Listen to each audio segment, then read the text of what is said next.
हत्या, दोषी शहजाद को फांसी की सजा। नमस्कार, आप देख रहे हैं मैसेज न्यूज़, मैं हूं धीरज मिश्रा।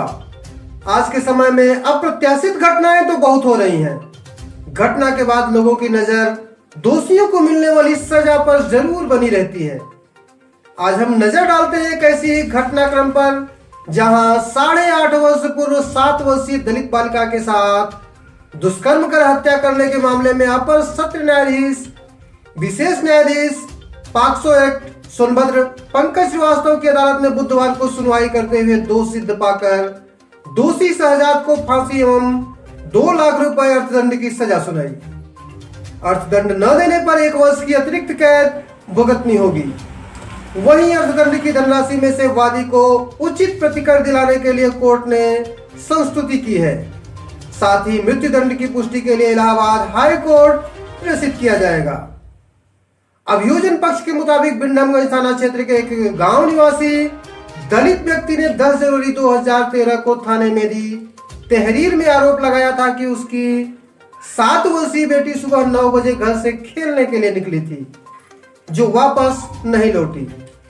जब उसकी खोजबीन की गई तो पता चला कि हैंडपंप पर बिंडमगंज थाना क्षेत्र के हरपुरा गांव निवासी शहजाद पुत्र सफीउल्लाह बेटी से कुछ बातचीत कर रहा था।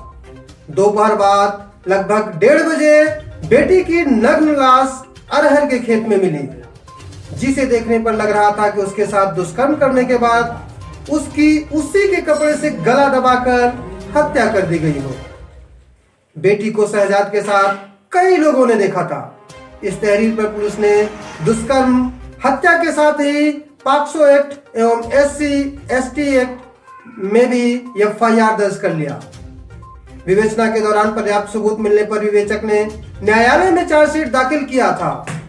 मामले की सुनवाई करते हुए अदालत ने दोनों पक्षों के अधिवक्ताओं के तर्कों को सुनने, गवाहों के बयान एवं पत्रावली का अवलोकन करने पर दोष सिद्ध पाकर दोषी शहजाद को फांसी एवं 2 लाख रुपए अर्थदंड की सजा सुनाई। अर्थदंड न देने पर 1 वर्ष की अतिरिक्त कैद भुगतनी होगी। वहीं अर्थदंड की धनराशि में से वादी को उचित प्रतिकर दिलाने की भी कोर्ट ने संस्तुति की है। साथ ही मृत्युदंड की पुष्टि के लिए इलाहाबाद हाई कोर्ट को प्रेषित किया जाएगा। अभियोजन पक्ष की ओर से शासकीय अधिवक्ता दिनेश अग्रहरी एवं सत्य प्रकाश त्रिपाठी ने बहस की। आपको बताते चले कि सोनभद्र जिले में सुनाई गई यह तीसरी फांसी की सजा है। मिर्जापुर जिले से अलग होकर 4 मार्च 1989 को बने सोनभद्र जिले में बुधवार को तीसरी फांसी की सजा सुनाई गई। बता दें कि सबसे पहले एडीजे FTC रहे AK द्विवेदी की अदालत ने फांसी की सजा सुनाई थी। हालांकि इलाहाबाद हाई कोर्ट ने फांसी की सजा को उम्र कैद में तब्दील कर दिया।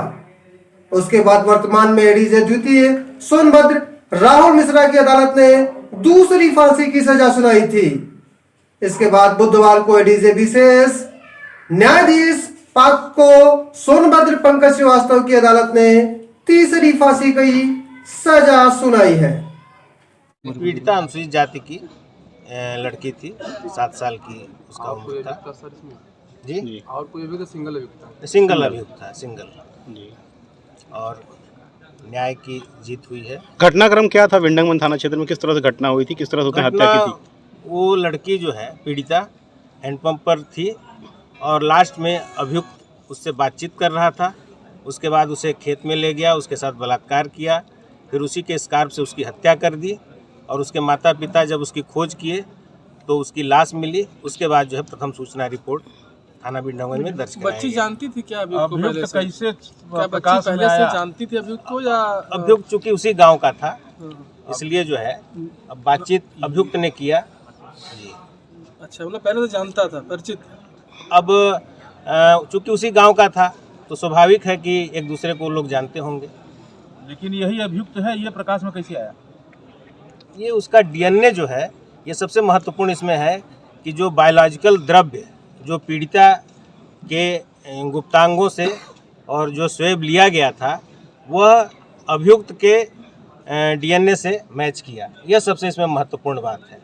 तो क्या और इसलिए साबित हुआ कि इसी ने इसकी साथ बलात्कार किया और इसी ने इसकी हत्या की। यह स्पर्म तत्काल लिया गया था? हाँ, इसकी तत्काल रिपोर्ट- स्पर्म तत्काल की लिया रिपोर्ट गया कब था। आई? इस पर विधि विज्ञान प्रयोगशाला की रिपोर्ट कब आई?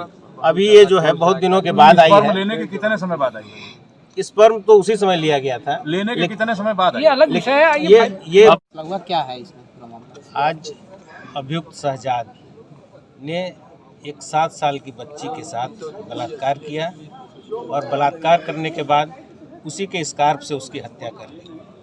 छत बिछत हालत में उसका शव पाया गया। उसी पर अभियोजन ने 302 और 376 आईपीसी और 3/4 पॉक्सो एक्ट और 325 SC/ST एक्ट के तहत मुकदमा चलाया।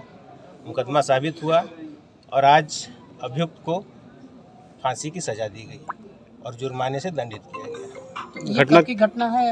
ये 10 जनवरी 2013 की घटना है। जी ठीक है। थाना बिंडमगंज का यह मामला है।